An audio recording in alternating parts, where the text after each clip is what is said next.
Eric Dunlap is my name, and I was diagnosed with breast cancer. Well, you're almost in just total denial to think that a man could have breast cancer. My mother had breast cancer and was diagnosed 4 years prior to my diagnosis. So I was familiar with breast cancer, but just not really familiar with men getting it. The interesting thing I think about the story is how I found the breast cancer. And to find your own cancer is kind of interesting, and I didn't envision that this was going to happen this way. I actually had a spot of blood appear on a shirt. I went to a doctor. He said nothing. He said, you know, basically, you probably had trauma to your chest, and if the blood continues, then we'll do some testing and go from there. Well, it didn't continue. It stopped like a couple days later, so I didn't go back to him because I thought it was over. And actually, a year and a day later, I was diagnosed with stage 2 breast cancer. And the way it happened this time was a little more dramatic. Well, I was doing such a strenuous workout that I got to a point that I think I completed about 100 push-ups. And so I'm feeling just, you know, great until I felt this horrible pain come in my chest. And I thought I'd pulled a muscle because I probably overextended myself. And the insanity of getting in shape overnight for the next night, but you know, I'm a guy, we're gonna do this. So I tried to get off the ground and I couldn't. I felt extreme pain in my chest and it was so excruciating that I couldn't get up, and I called for my wife to come to the basement while I was working out. And when she arrived, she looked at me and she said, "What's wrong?" I said, "Honey, every time I try to get up, my chest hurts so badly that I can't make it to my feet." And so she's like, "Well, let me call 911, maybe it's a heart attack." And I said, "Well, honey, I don't think it's a heart attack because I'm breathing fine." So I tried to get to my feet again while she was there, and I winced again. And she said, "You know, what is it?" And I said, "I don't know." So I said, "Well, let me just, you know, be calm and try to stand a third time." And when I tried to stand that time, I felt the pain so hard that I grabbed my chest and I could feel a lump.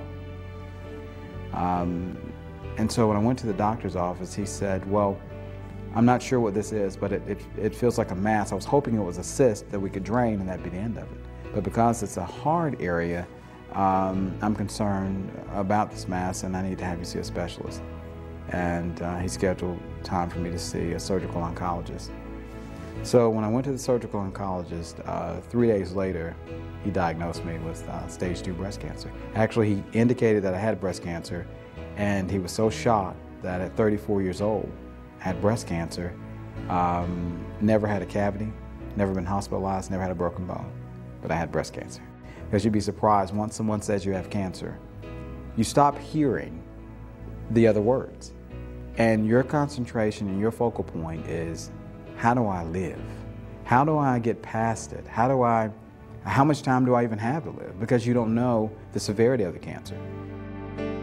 There's several phases of treatment when someone's diagnosed with cancer. Sometimes it's strictly chemo, sometimes it's radiation, sometimes it can be a combination of both. There can be surgeries, and in my case, the surgery, initially I had a radical mastectomy.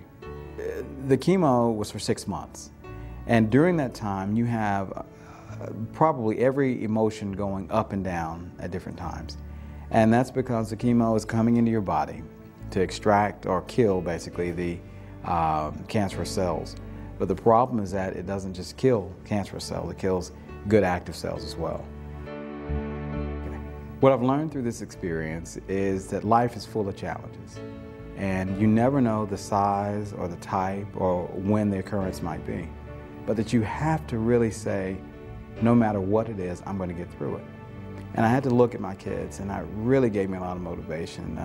My youngest was 13 months, and my oldest was 3 years old. And I couldn't envision myself being without them or vice versa. And I said, you know, it's been a blessing to be a dad, just to become a dad. And to look at them, I wanted them to see, no matter what you encounter, that you can get through it. And it's my job to be dad.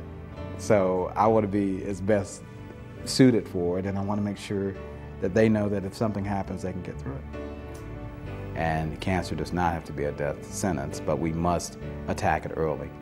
And that means doing regular checkups, having all the necessary examinations, breast, prostate, colon, All of those need to be reviewed, especially as we age, to ensure that if we do have something, we have a fighting chance. And I never thought I'd say cancer was a blessing, but it was a blessing in disguise. Because then I recaptured what was really important, spending more time with the children, more time with Felicia, my wife, making sure that I spent more time with family and friends. And you know, sometimes you're working so much and everybody's working, everybody has a schedule, but if you forget to spend time with people you care about, how are you showing them that you care about them? And I decided I need to make some changes and I need to do more.